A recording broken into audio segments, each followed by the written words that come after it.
Hey everybody, it's Charlie from Daily Motor, and welcome to the newest addition to the Daily Motor fleet, our 2022 Ford Maverick. We kind of toyed back and forth with the idea of picking up a Maverick as soon as we drove one. This thing, it really surprised me. I honestly did not like it much at the very beginning. When I first saw the truck released, I did not care much for the front end. I thought everything looked chintzy and cheap, and I thought the Santa Cruz was just going to eat this thing's lunch. For those of you who don't know, Hyundai makes another small truck like this, unibody base, called the Santa Cruz. But once I actually drove the Maverick, I was like, okay, this is kind of cool. This thing is endearing. So it is very, very small. As you can see, I'm 5'10", and I can see and touch right up onto the roof here. When you get in, everything about it is just, it's like miniature, but it's fun. So today's going to be just a little introduction to our truck. We're going to talk about kind of what went into deciding to buy it and what it is, the spec, everything like that, and what we plan on doing with it. So let's get behind the wheel. Now we're going to be doing all sorts of videos with this truck. You know, we're going to have our standard stuff like fuel economy and sound system, although we did already technically review the sound system on one of these XLTs, so you can check the link in the description for that.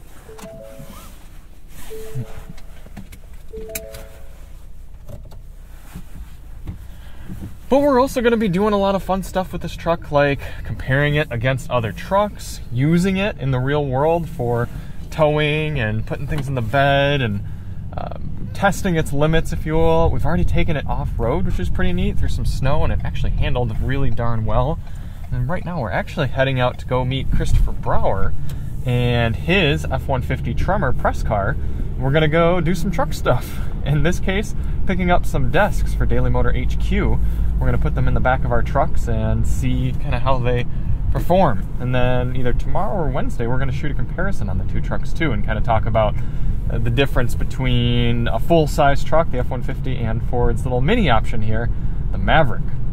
A quick overview for any of you a little bit new to the Maverick. Ford offers this in its smallest truck size. So you've got the Maverick here, and then above that the Ranger, above that the F-150, and then go on from there, F-250, 350, 450, etc. This is based on the same platform as the Ford Escape and the Ford Bronco Sport. So it's just a unibody, compact crossover chassis and setup. This is not a body-on-frame sort of truck with a big ladder frame and then the body placed on top of it. It's all sort of built together.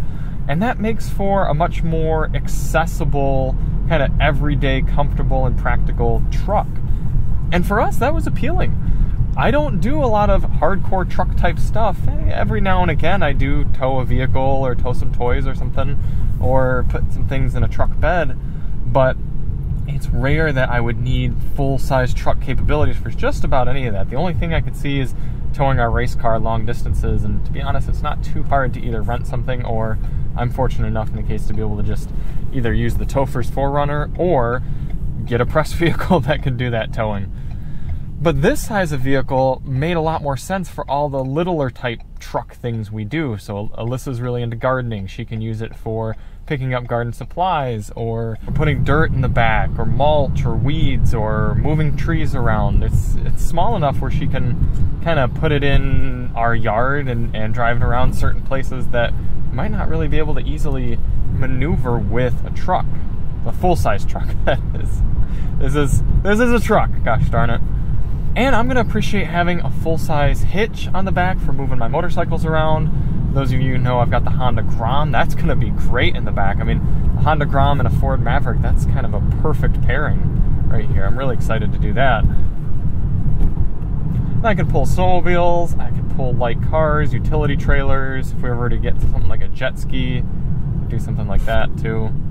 And then also just for doing random things like today, going and picking up these desks. I do have my Chrysler Town & Country that would honestly probably work a little bit better for this sort of situation, because the desk would stay dry, and there's actually 8 feet of room back there in the back of my van. But we're going to try it with this 4.5 foot bed on this truck and see how it does. So let's talk a little bit about the spec of this truck. For those of you who are not in the know, it's very difficult to get a new vehicle these days. Supply chain issues have really made the new car market tough to navigate. And for something in high demand like this Maverick, it gets even tougher. you can't just go out to your local Ford dealer and pick one of these up right now in December of 2021. They're just now starting to trickle out to dealers, and most models are already claimed before they hit the dealer lot. They've got deposits on them, and people have already put in their reservation. Now, ultimately, I really would have liked to have gotten the hybrid model.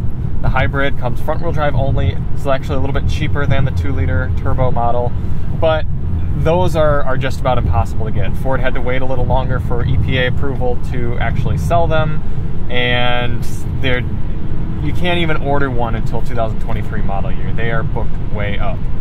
So we decided we had to get the upgraded 2-liter turbo. There's the base 2.5-liter naturally aspirated hybrid powertrain that gets excellent fuel economy but is front-wheel drive only.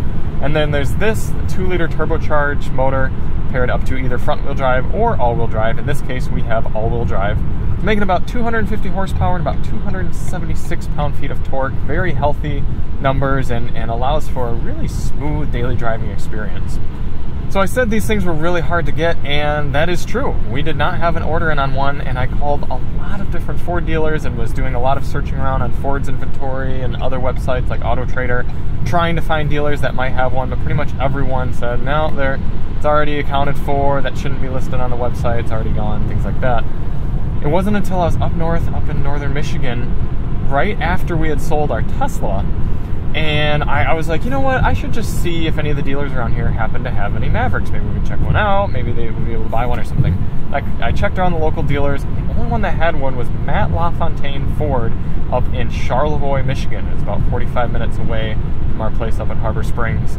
And they said, hey, we've got a Maverick 2-liter coming in. It's not here yet, but it's in transit, should be in the next month or so, and no one's claimed it yet. And I said, the very important question, are you doing any sort of markup on it? And they said, nope, no dealer markup, so it's yours if you want it. And I put a deposit on it that day. Fast forward a few weeks, and here it is. There are 3 trim levels of Mavericks. There's XL, XLT, and Lariat. This is an XLT model.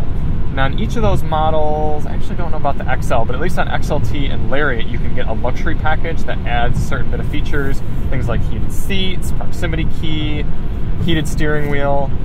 Unfortunately, this truck does not have the luxury package. It did save $2,000 to $3,000, so that's nice, but that means I've got a rubber steering wheel here.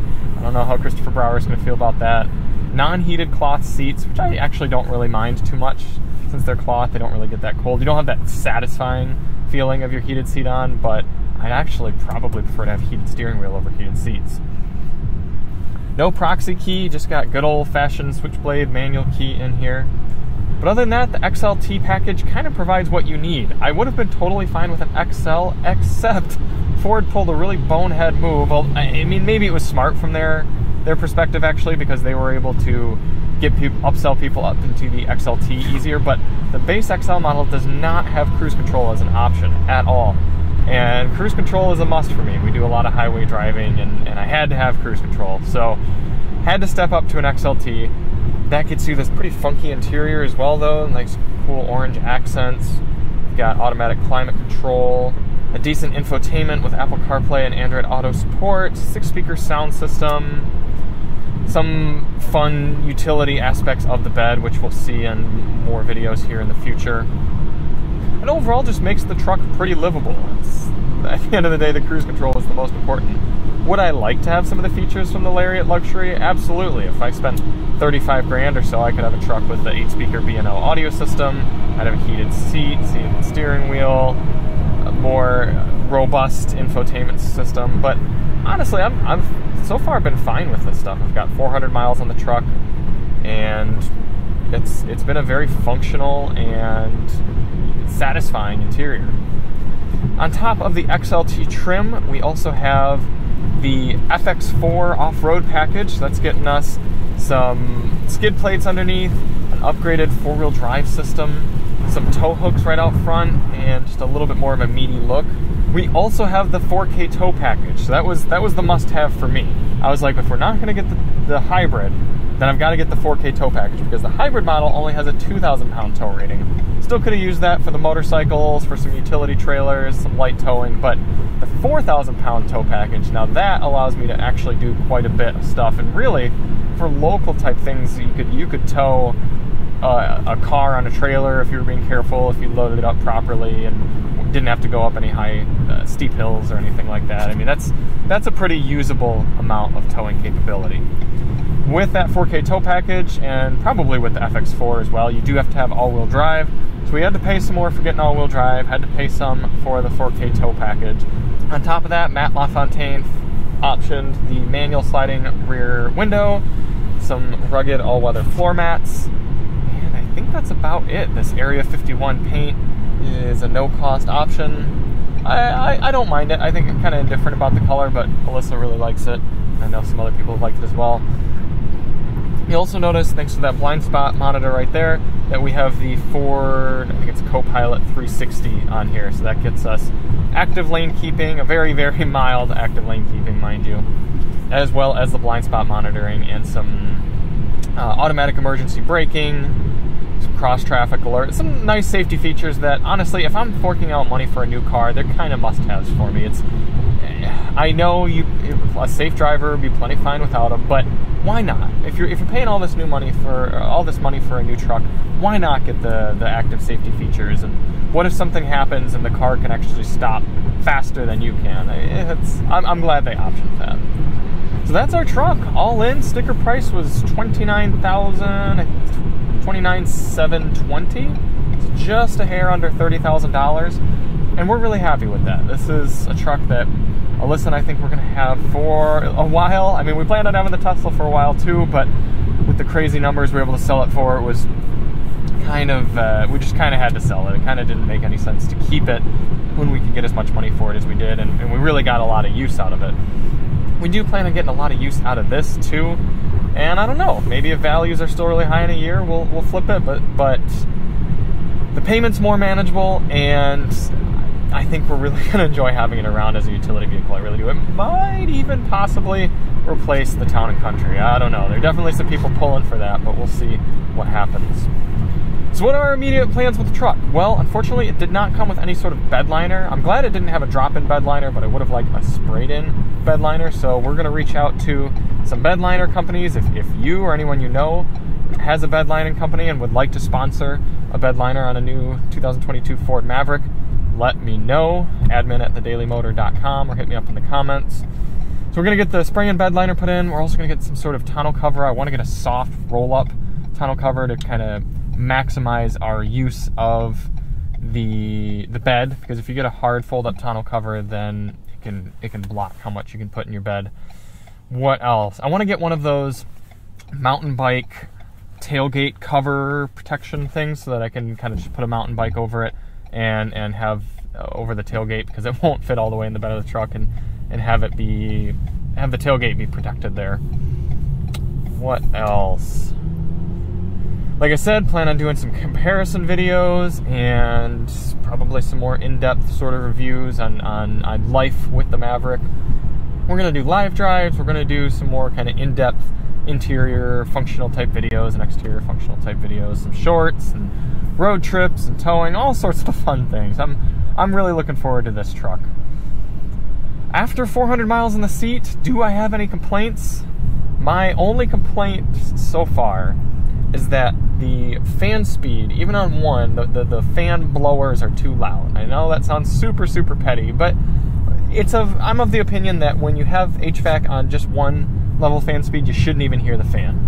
And unfortunately, you do hear it a little bit in here. And it's just blowing kind of hard, even on only one fan speed. It's kicking out a lot of air at me. So, super minor. That's really nothing to complain about. Other than that, I was really comfortable over our 300-mile, 4-hour road trip coming downstate with this. I would like to have wireless charging, but again, this is an XLT. Beggars can't be choosers.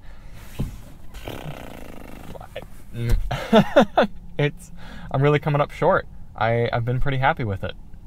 So we're going to meet up with Chris Brower here in a few minutes, check out his big Ford truck, and kind of have a little bonus, putting some junk in the trunk of this, and get this video wrapped up.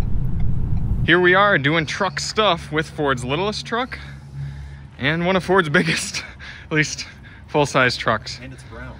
It is very brown. So you can see we got this quite large 5-foot long desk in the back of the Mav. very easy to lift it up in there, I'll say. It's gonna be tougher to get it in the tremor because the thing's a mile off the ground. Look at that suspension clearance.